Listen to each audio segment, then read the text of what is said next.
ವ್ಯಾಸರಾಜಗುರು ಸಾರ್ವಭೌಮರು ಈ ಬನ್ನೂರಿನಲ್ಲಿ ಜನ್ಮ ತಾಳದಂಥ ಸ್ಥಳ. ಮಹನೀಯರು ಇಲ್ಲಿ ಜನ್ಮ ತಾಳೋದಕ್ಕೆ ವಿಶೇಷತೆ ಏನಪ್ಪ ಅಂತಂದರೆ, ತ್ರೇತಾಯುಗದಲ್ಲಿ ರಾಮದೇವರು, ಸೀತಾಮ್ಮನವರು, ಲಕ್ಷ್ಮಣ, ಮುಖ್ಯ ಪ್ರಾಣರು ಅಯೋಧ್ಯೆಗೆ ಹೋಗ್ತಾ ಇರುವಂಥ ಸಂದರ್ಭದಲ್ಲಿ ಸೀತಾಮ್ಮನವ್ರಿಗೆ ಈ ಜಾಗಕ್ಕೆ ಮೇಲೆ ಬಂದಾಗ ತುಂಬ ಆನಂದವಾಗ್ತಾ ಇದೆ ಅಂತ ರಾಮದೇವರಲ್ಲಿ ಹೇಳ್ಕೊಂಡಾಗ ರಾಮದೇವರು ಪುಷ್ಪಕುಮಾರನ ಈ ಜಾಗದಲ್ಲಿ ಇಳಿಸ್ತಾರೆ. ತದನಂತರ ರಾಮದೇವರು ಮುಖ್ಯ ಪ್ರಾಣದೇವರಿಗೆ ಒಂದು ಲಿಂಗವನ್ನು ತಗೊಂಬ ಅಂತ ಆಜ್ಞೆ ಮಾಡ್ತಾರೆ. ಪ್ರಾಣದೇವರು ಬೃಹದಾಕಾರವಾದ ಲಿಂಗ, ಸಂಪೂರ್ಣ ಸಾಲಗ್ರಾಮ ಶ್ರೀಲಿಂಗವನ್ನು ತರ್ತಾರೆ. ಸಾಕ್ಷಾತ್ ರಾಮದೇವರೇ ಅದನ್ನು ಪ್ರತಿಷ್ಠಾಪನೆ ಮಾಡ್ತಾರೆ. ತದನಂತರ ಸೀತಾಮ್ಮನವರು ಪಾರ್ವತವನ್ನು ಮಾಡಬೇಕು ಅಂತ ಪಾರ್ವತಿನ ಪಕ್ಕದಲ್ಲಿ ಮಾಡ್ತಾರೆ. ಮಾಡಿದ ನಂತರ ಸೀತಾಮ್ಮನವ್ರು ಕೇಳ್ತಾರೆ ರಾಮದೇವ್ರನ್ನ, ಏನಂತ ನಾಮಕರಣ ಮಾಡಲಿ? ನೀನೇ ಅಂದಿಯಲ್ಲ ಆನಂದವಾಯಿತು ಅಂತ, ಆನಂದವಲ್ಲಿ ಅಂತ ನಾಮಕರಣ ಮಾಡೋದು. ಆನಂದವಲ್ಲಿ ಹನುಮಂತೇಶ್ವರನ್ನ ಪ್ರತಿಷ್ಠಾಪನೆ ಮಾಡಿದ್ದಾರೆ.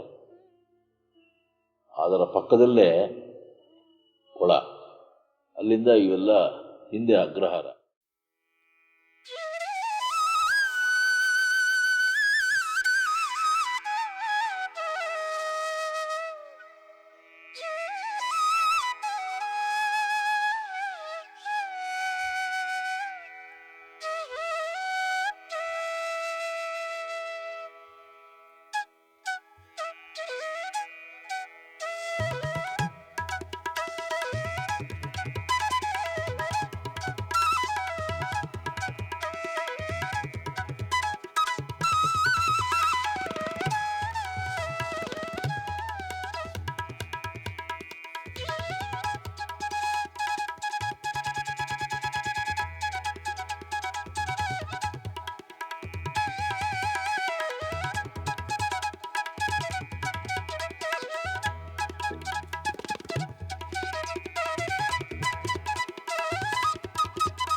ರಾಮಾಚಾರು ಅಂತ ಇಬ್ಬರು ವೈಷ್ಣವರು ಇರ್ತಾರೆ. ಅವರ ಹೆಂಡತಿ ಲಕ್ಷ್ಮೀದೇವಮ್ಮ ಅಂತ, ಅವರು ವಾಸ ಮಾಡ್ತಾ ಇದ್ದಂಥ ಜಾಗ. ಇದೇ ಸಂದರ್ಭದಲ್ಲಿ ಏನಾಗುತ್ತೆ, ಬ್ರಹ್ಮಣ್ಯ ತೀರ್ಥರು ಬದರಿಕಾಶ್ರಮಕ್ಕೆ ಹೋದಾಗ ಬದ್ರಿನಾರರು ಪ್ರೇರಣೆಯಾಗಿ ಮುಂದಿನ ಉತ್ತರಾಧಿಕಾರಿ ಯಾರಪ್ಪ ಪ್ರೇರಣೆ ಮಾಡೋ ಸ್ವಾಮಿ ಅಂತ ಬ್ರಹ್ಮಣ್ಯ ತೀರ್ಥರು ಬದ್ರಿನಾರಾಯಣರಲ್ಲಿ ಕೇಳ್ಕೊಂಡಾಗ ಅಲ್ಲಿ ಬದ್ರಿನಾರಾಯಣರು ಪ್ರೇರಣೆ ಮಾಡ್ತಾರೆ. ಬನ್ನೂರು ಅಂತ ಇದೆ, ಅಲ್ಲಿ ವಿಶೇಷ ಮಹನೀಯರು ಹುಡ್ತಾರೆ, ಅವರೇ ನಿನ್ನ ಮುಂದಿನ ಉತ್ತರಾಧಿಕಾರಿ. ಅಲ್ಲಿಂದ ಬಂದ ನಂತರ ಇಲ್ಲಿ ಬನ್ನೂರಿಗೆ ಬಂದು ಇಳ್ಕೋತಾರೆ ಬ್ರಹ್ಮಣ್ಯ ತೀರ್ಥರು. ಇಳ್ಕೊಂಡಂಥ ಸಂದರ್ಭದಲ್ಲಿ ಏನಾಗಿರುತ್ತೆ, ಇಲ್ಲಿ ರಾಮಾಚಾರು ಸತ್ತೋಗ್ಬಿಡುತ್ತೆ. ಅಗ್ರಹಾರದಲ್ಲಿ ಎಲ್ಲ ಬ್ರಾಹ್ಮಣರು ಆ ಜಾಗದಲ್ಲಿ ಇರ್ತಾರೆ. ಒಬ್ಬರು ಬಂದು ಹೇಳ್ತಾರೆ, ಈ ಥರ ಅಬ್ಬೂರಿಂದ ಬ್ರಹ್ಮಣ್ಯ ತೀರ್ಥರು ಬಂದು ರಾಮದೇವ್ರ ದೇವಸ್ಥಾನದಲ್ಲಿ ಇಳ್ಕೊಂಡಿದ್ದಾರೆ. ಈ ಬ್ರಾಹ್ಮಣರೆಲ್ಲ ಏನು ಮಾಡ್ತಾರೆ, ಅಲ್ಲಿ ಹೋಗಿ ಅವ್ರನ್ನ ದರ್ಶನಕ್ಕೆ ಅಂತ ಹೋಗ್ತಾರೆ. ಈ ರಾಮಾಚಾರು ಹೆಂಡತಿ ಲಕ್ಷ್ಮೀದೇವಿಗೆ ಭಾಳ ಬೇಜಾರಾಗ್ಬಿಡುತ್ತೆ. ಗಂಡ ಸತ್ತೋಗ್ಬಿಟ್ಟಿರ್ತಾರೆ. ಹೆಂಗೂ ಯತಿಗಳು ಬಂದಿದ್ದಾರಲ್ಲ, ಯತಿಗಳ ಹತ್ರ ಅಪ್ಪಣೆ ತೊಗೊಂಡು ಸಹಗಮನ ಮಾಡೋದು ಅಂತ ತೀರ್ಮಾನ ಮಾಡ್ಬಿಡ್ತಾರೆ. ಅದೇ ಪ್ರಕಾರವಾಗಿ ಬ್ರಹ್ಮಣ್ಯ ತೀರ್ಥರಿಗೆ ನಮಸ್ಕಾರ ಮಾಡ್ತಾರೆ. ನಮಸ್ಕಾರ ಮಾಡಿದಾಗ ಬ್ರಹ್ಮಣ ತೀರ್ಥರು ದೀರ್ಘ ಸುಮಂಗಲಿ ಭವ ಸುಪುತ್ರೋ ಪ್ರಾಪ್ತಿರಸ್ತು ಅಂತ ಆಶೀರ್ವಾದ. ಅಲ್ಲಿರ್ತಕ್ಕಂಥ ಬ್ರಾಹ್ಮಣ, ಅಯ್ಯೋ ಅವರು ಪತಿ ಮರಣ ಹೊಂದ್ಬಿಟ್ಟಿದ್ದಾರೆ, ಅವರು ಸಗಮನಕ್ಕೆ ನಿಮ್ಮನ್ನ ಅರ್ಪಣೆ ಕೇಳೋಕ್ಕೆ ನಮಸ್ಕಾರ ಮಾಡ್ತೀವಿ ಗುರುಗಳೇ. ಇಲ್ಲ ಇಲ್ಲ ನಾವು ಬರ್ತೀವಿ ಅಂತ ಬ್ರಹ್ಮಣ್ಯ ತೀರ್ಥರು ಅಲ್ಲಿಂದ ಬರ್ತಾರೆ. ಬಂದಾಗ ರಾಮಾಚಾರ್ಯರು ಮಲಗಿರ್ತಾರೆ, ಸತ್ತು ಮಲಗಿರ್ತಾರೆ. ಕಮಂಡಲ್ಲಿ ನೀರು ತೋಷಣೆ ಮಾಡ್ತಾರೆ, ಎದ್ದು ಕೂತ್ಕೊಂಡ್ಬಿಡ್ತಾರೆ. ಗಂಡ ಹೆಂಡತಿ ಇಬ್ಬರು ನಮಸ್ಕಾರ ಮಾಡ್ತಾರೆ. ಪತಿ ಭಿಕ್ಷೆ ಕೊಟ್ಟರಲ್ಲ ಅಂದ್ಬಿಟ್ಟು ಭಾಳ ಸಂತೋಷ ಆಗುತ್ತೆ ಲಕ್ಷ್ಮೀದೇವಿ.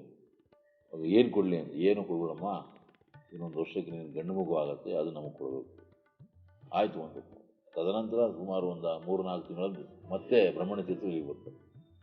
ಬಂದಾಗ ಕೇಳ್ತಾರೆ, ಜ್ಞಾಪಕ ಇದೆಯೇನಮ್ಮ, ಅದೇ ನಮ್ಮ ವಂಶದಲ್ಲಿ ಗಂಡು ಮಕ್ಕಳೇ ಇಲ್ಲ, ಗಂಡು ಮಗು ಆಗುತ್ತೆ ಅಂತ ಹೇಳ್ತಾ ಇದ್ದೀರಿ, ನಾವು ಕೊಟ್ಬಿಟ್ರೆ ನಮ್ಮ ವಂಶನೇ ಇದಾಗ್ಬಿಡುತ್ತಲ್ಲ. ಹಾಗೆ ನೀನೇ ಒಪ್ಕೊಂಡಿದ್ದೀಯಲ್ಲಮ್ಮ, ಒಂದು ಕೆಲಸ ಮಾಡು, ಮನೆಯಲ್ಲೇ ಹುಟ್ಟಿದ್ರೆ ನೀನೇ ಇಟ್ಕೋ, ಮನೆಯಿಂದ ಹೊರಗೆ ಹುಟ್ಟಿದ್ರೆ ನನಗೆ ಕೊಡ್ತೀನಿ ಅಂತ ಒಪ್ಕೊಂಡ್ಬಿಡ್ತಾನೆ. ಮನೆಯಿಂದ ಈಚೆಗೆ ಬರಲ್ಲ, ಈಚೆ ಬಂದರೆ ಮಗುನ ಕೊಡ್ಬೇಕಲ್ಲ. ಹೀಗೆ ಹತ್ತಿರ ಬಂತು ಮಹನೀಯರು ಹುಟ್ಟು ಅಂತ. ಒಂದು ದಿನ ಈ ರಾಮದೇವ್ರ ದೇವಸ್ಥಾನದ ವಿಶೇಷ ಕಾರ್ಯಕ್ರಮಕ್ಕೆ ಈ ಮನೆಯವ್ರ ಕೆಲಸದವರು ರಾಮಾಚಾರ್ಯರು ಎಲ್ಲ ಅಲ್ಲಿರ್ತಾರೆ. ಇವರು ಒಬ್ಬರೇ, ಲಕ್ಷ್ಮೀದೇವಿ ಅಂದರೆ ಅವರೊಬ್ಬರೇ ಇರ್ತಾರೆ ಮನೇಲಿ. ಈ ಹುಣಸೆ ಮರ ಸುತ್ತ ಹೂವಿನ ತೋಟ, ತುಳಸಿ ಗಿಳಿಸಿ ಎಲ್ಲ ಮನೆ ಹಿತ್ತಲು ಅದು. ಅಲ್ಲಿ ಆಡು ಬಂದು ಮೇಯ್ತಾ ಇರುತ್ತೆ. ಅಯ್ಯೋ ತುಳಸಿ ಗಿಡ ಎಲ್ಲ ಮೇಯ್ದು ಹಾಕ್ಬಿಡುತ್ತಲ್ಲ ಆಡು ಅಂದ್ಬಿಟ್ಟು ಆ ಆಡನ್ನು ಓಡಿಸೋಕ್ಕೆ ಅಂತ ಒಂದು ಕೋಲ್ ತೊಗೊಂಡು ಬರ್ತಾರೆ ಅಲ್ಲಿಗೆ ಲಕ್ಷ್ಮೀದೇವಿ. ಆ ಹುಣಸೆ ಮರದ ಹತ್ರ ಬಂದಾಗ ಹೆರಿಗೆ ನೋವು ಪ್ರಾರಂಭ ಆಗುತ್ತೆ. ಒಂದು ಹೆಜ್ಜೆ ಹಿಂದೆ ಮುಂದೆ ಆಗಲ್ಲ ಅದು. ಆಗ ಅದೇ ಸಮಯಕ್ಕೆ ಬಂಗಾರದ ಹರಿವಾಣವನ್ನು ಬ್ರಹ್ಮಣ್ಯ ತೀರ್ಥರು, ಅಪ್ರೋಕ್ಷ ಜ್ಞಾನಿಗಳು ಗೊತ್ತು ಇಂಥ ಸಮಯಕ್ಕೆ ಹುಟ್ಟುತ್ತಾರೆ ಮಹನೀಯರು ಅಂತ. ಬಂಗಾರದ ಹರಿವಾಣ, ಒಂದು ಕೊಡ, ಬೆಳ್ಳಿ ಕೊಡದಲ್ಲಿ ಹಾಲು, ಕುರುಡು ಕಳೆಯೋ ತನಕ 12 ದಿವಸ ಮಗುಗೆ ಬೇಕಲ್ಲ, ಅದನ್ನು ಶಿಷ್ಯರ ಕೈಲಿ ಕೊಟ್ಟು ಕಳ್ತಿರ್ತಾರೆ. ಆಗ ಯಾರೋ ಒಬ್ರು ಹೇಳ್ತಾರೆ, ಈ ಥರ ಹೆರಿಗೆ ನೋವು ಬಂದ್ಬಿಟ್ಟಿದೆ ನಿಮ್ಮ ಮನೆಯವರಿಗೆ, ಹುಣಸೆ ಮರದ ಹತ್ರ ಇದ್ದಾರೆ ಹೇಗೆ ಅಂತ ರಾಮಾಚಾರ್ಯರಿಗೆ ವಿಷಯ ಕೇಳ್ತಾರೆ. ಆಮೇಲೆ ಅವ್ರ ಪ್ರಕಾರ ಬರ್ತಾರೆ. ಆ ಶಿಷ್ಯ ಅಷ್ಟೊಂದಿಗೆ ಅವರು ಬರ್ತಾರೆ. ಇದರ ಬಂಗಾರದ ಹರಿವಾಣ ಕಳಿಸಿದ್ದಾರೆ ಬ್ರಹ್ಮಣ್ಯ ತೀರ್ಥರು, 3 ವರ್ಷ ಆಗದಾಗೆ ಮಗುನ ಇದು ಮಾಡಬೇಕಂತೆ. ಹಾಗೆ ಆ ಬಂಗಾರದ ಹರಿವಾಣದಲ್ಲಿ ಮಗು ಜನನವಾಗುತ್ತೆ. ತದನಂತರ ಅದು ಬ್ರಹ್ಮಣ್ಯ ತೀರ್ಥರು ಆ ಮಗುನ ತೊಗೊಂಡೋಗ್ತಾರೆ. ಮುಂದೆ ಅವ್ರಿಗೆ ಆಶ್ರಮ ಎಲ್ಲ ಬ್ರಹ್ಮಣ್ಯ ತೀರ್ಥರು, ವ್ಯಾಸ ತೀರ್ಥರು ಅಂತ ನಾಮಕರಣ ಮಾಡ್ತಾರೆ. ಅದಾದ ಮೇಲೆ ತಾವು ಹುಟ್ಟಿದ ಜಾಗಕ್ಕೆ ಮತ್ತೆ ವ್ಯಾಸರಾಯರು ಬರ್ತಾರೆ. ವ್ಯಾಸರಾಯರು ಬಂದು 732 ಆಂಜನೇಯನ್ನ ಎಲ್ಲ ಕಡೆ ಪ್ರತಿಷ್ಠೆ ಮಾಡೋರು ಮಹನೀಯರು.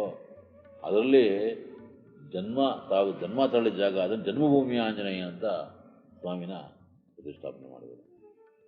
ಇದು ಇಲ್ಲಿಯ ವಿಶೇಷ.